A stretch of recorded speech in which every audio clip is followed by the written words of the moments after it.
So, one is corporate faces are changing. You know, ITC also put up a slide which says that, you know, businesses cannot function without taking lead of society. So therefore, community needs as opportunities. You know, that is one thought that comes up. To develop ideas, serve new markets and solve long-standing business problems. This is also at the heart of the entire CSR value proposition. People do social responsibility. It's also selfish because unless you are a good corporate citizen, a citizen of the community, you will not be able to, you know, solve these problems. Plus, there's another thing that many a time these ideas and serving new markets, you come with ideas which you can again exploit for, for business ends. So therefore, it has a two-edged thing. One is you improve your standing in the community, and secondly, many a time new ideas come up through which you can create marketable products which are new. Okay. Realization setting in that a company has a better chance of making a difference if it knows how its business agenda relates to specific social needs. So that's obvious. This is, I think, something that we've been seeing all through this course. The changing phase of NGOs moving from charity seekers that directly involve themselves in social issues. Okay, so this is simple. NGOs can be facilitators in corporate community involvement. Basics was a case in point. As I said, Basics also works with ITC. Basics does a lot of capacity building. In fact, I worked with Basics earlier. Professional expertise of NGOs responds to community needs. And NGOs, again, sometimes become means to implement business strategy. Very often, and this is very strange to say, but in India also there are districts or areas which corporates will not be able to penetrate through business channels. You will not be just able to go and work.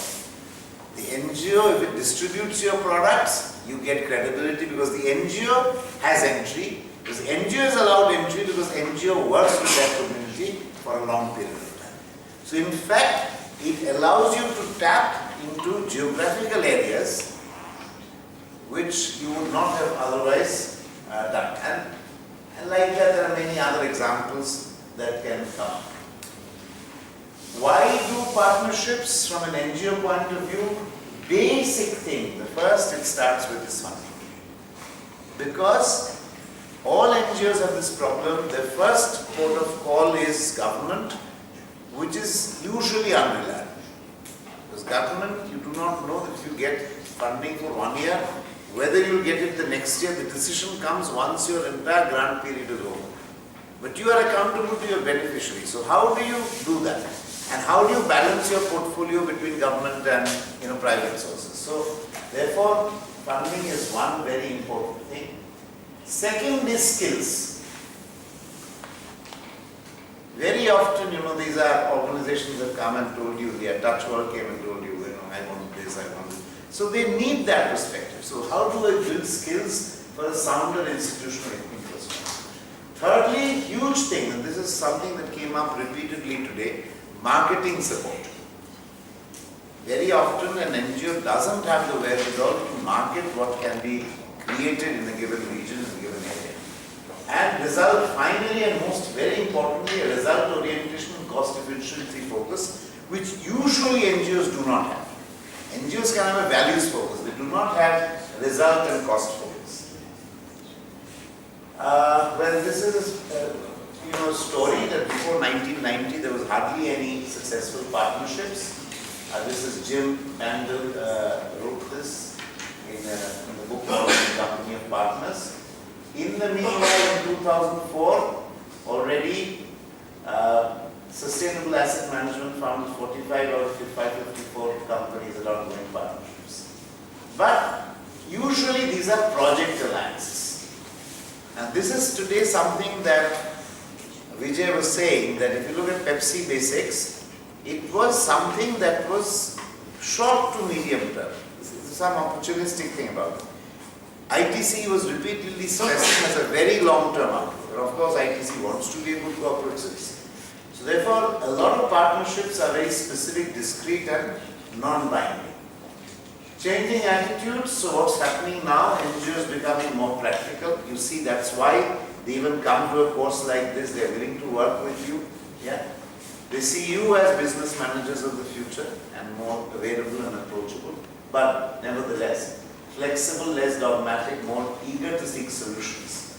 And businesses see the potential of working closely with NGOs to develop better working environments, gain credibility among policymakers and opinion formers. Now this is important also. The political constituency also is helped. When you work with NGOs, then the local member of parliament, the local member of the legislative assembly, the local panchayat, the district bodies, they get to know your face and they see you as a credible corporate citizen and improve reputation with the public at large. What are the challenges? Huge one here, identifying the right partner. You may go horribly wrong, and I think that was a good question you asked, how do you select your partners? It is one of the biggest questions which doesn't have a theoretical answer, but that's very important. Secondly, fixing responsibility person-wise in both organizations. Who is accountable from the NGO? Who is accountable from the business? This is very important. The who, I mean, it's not a designation, not a department. The person. Who's the person? Accepting differences because they have different persuasions, getting buy-in and what happens when things go wrong, that's one. Future would be multi-sectoral partnerships where you have not just business organizations but also government, CSOs, yes, media, etc. Synergy of tapping complementary resources, skills and talent in business. NGO partnerships will be enhanced, building the bigger and broader we. And finally, it's about people who feel the joy of being and working together. We are all human beings. And this you can go through because we can look at various fits, like mission fit, resource fit, management fit, workforce fit, and target market fit. Why is this important? Unless you have a very good mission fit, then many NGOs will not like to work long-term with a particular corporate. The same goes here, resource fit or management fit. So therefore, it has to basically create a good fit. Okay. So there's more product course fit, cultural fit, cycle fit, and evaluation fit, and that's about it. So understanding that ultimately there has to be a good fit between the two. Otherwise, like joint ventures, they're like alliances, how they fall flat, how they don't work, this also will not work. But here, it's a deeper question of finding a fit, and the fit has to come from parameters that are enumerated here. Thank you very much. Remember, just before you leave, this will be circulated. Amnesha will circulate. Please fill in and let us know by tomorrow, so we have a clear picture.